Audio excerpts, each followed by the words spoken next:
Olá pessoal, tudo bem? Seja bem-vindo ao quarto episódio da terceira temporada de Começar Direito.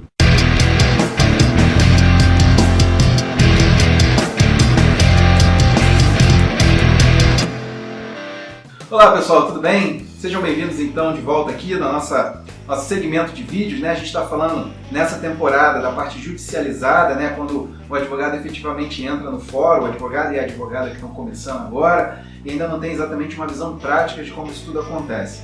Nessa temporada eu estou enfatizando justamente o rascunho da defesa técnica para aqueles advogados e advogadas que estão começando na área penal.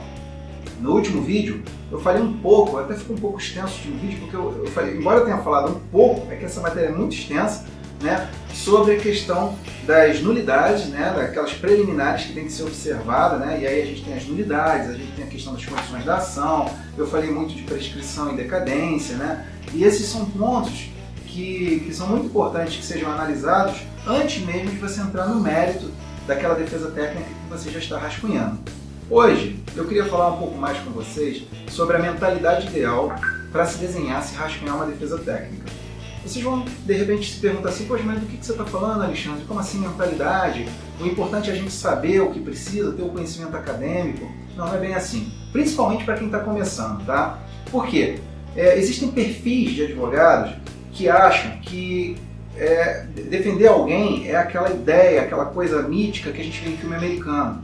Tem gente que acha que o apelo emocional numa petição é algo interessante de se colocar para convencer um juiz. Tem gente que esquece das nulidades que eu falei no vídeo passado e entra direto no mérito e sai pegando um manual, vê qual é a teoria que é aplicável àquela hipótese e acha que porque está lá no manual ela simplesmente pode ser adequada ao seu caso concreto. Não é bem assim. Rascunhar uma defesa técnica é um trabalho um pouco mais amplo e mais detalhado e com certo nível de complexidade que muita gente ignora. Então, eu queria dar essa dica para você que está começando, para você advogado e advogada, para vocês não caírem em alguns deslizes que até alguns advogados mais experientes acabam caindo. Então, a primeira coisa que você precisa ter em mente quando está fazendo uma defesa técnica, depois que você observou as preliminares, depois que você observou as condições da ação, depois que você observou se, no aspecto mais fundamental, aquela acusação ali, ela preenche os requisitos formais para ser recebida pelo juiz, ou seja, o seu cliente está denunciado corretamente, depois que você superou essa fase, você vai entrar propriamente no rascunho da sua defesa técnica, é preciso então adotar uma mentalidade para trabalhar os seus argumentos, para conseguir então fazer com que o juiz observe aquele caso ali da forma como você quer, ou seja, para absolver o seu cliente ou para minimizar a pena, ou seja, diminuir a pena dele no caso de uma condenação inevitável, ok? Bom, e por que eu estou falando disso? Porque é o seguinte, o que eu mais vejo por aí? Existem advogados que trabalham no Ctrl-C, Ctrl-V. O cara entra na internet, vê um modelo de defesa, vê um modelo de jurisprudência, pega aquilo, cola e se adequa, tenta adequar aquilo ali ao caso concreto. Por quê? Porque a imputação penal, a classificação do crime que está colocado lá contra o seu cliente é a mesma que ele encontra no modelo da internet. Mas toma muito cuidado com isso, não recomendo que você faça isso. Eu acho o seguinte, você pode até dar uma olhadinha no Google, procurar alguma coisa, fazer uma pesquisa rápida para tirar uma dúvida ou outra, mas evite esse negócio de Ctrl-C, Ctrl-V. Tenta construir você o seu raciocínio na petição. Tá? Agora, construir esse raciocínio, materializar ele na petição, é que é o grande pulo do gato. Veja bem, muito advogado não sabe escrever. Essa que é a verdade.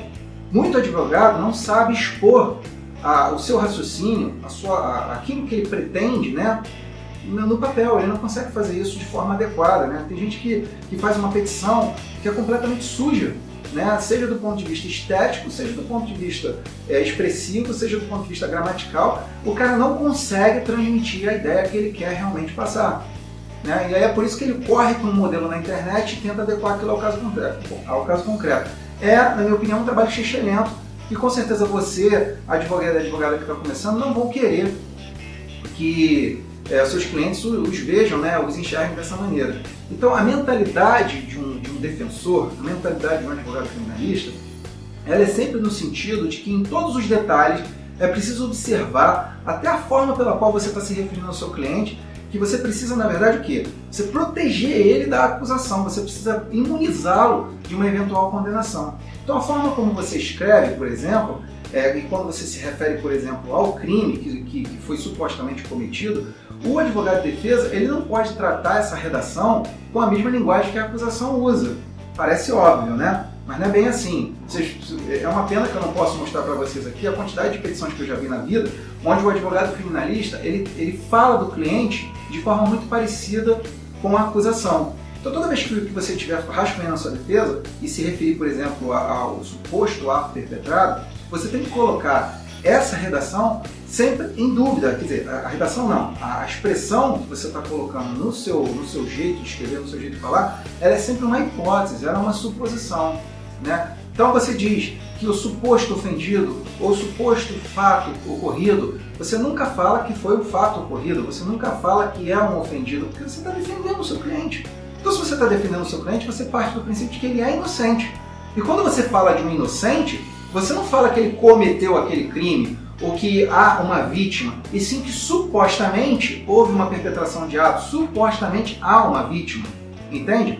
Essa forma de redação, essa forma de tratar o assunto, ela tem que ser uma característica muito básica do advogado criminalista, da advogada criminalista, principalmente quando você está começando, que é uma tendência natural de você deixar isso de lado, ok? Bom, gente, é o seguinte, quando você está desenhando um rascunho, quando você está rascunhando uma defesa técnica, tem uma coisa que é importante se falar, isso tem a ver com a prática, tá? É muito prático isso que eu vou dizer.